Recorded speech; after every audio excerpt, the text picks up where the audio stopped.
پشاور میں ڈینگی سے متاثرہ مریضوں کی تعداد میں مسلسل اضافہ ہو رہا ہے۔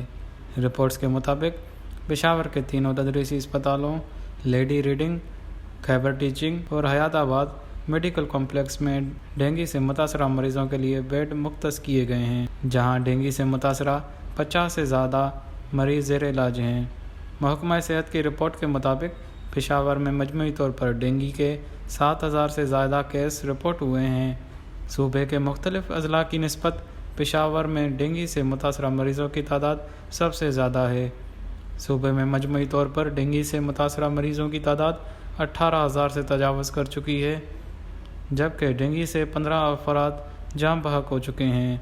دوسری جانب پشاور میں ڈینگی کیسز کی شرح میں اضافے کے بعد مارکیٹ میں ڈینگی بخار میں استعمال ہونے والی بیشتر ادویات یا تو ناپید ہو گئی ہیں اور اگر دستیاب بھی ہیں تو ان کی قیمتوں میں 2 گنا اضافہ ہوا ہے۔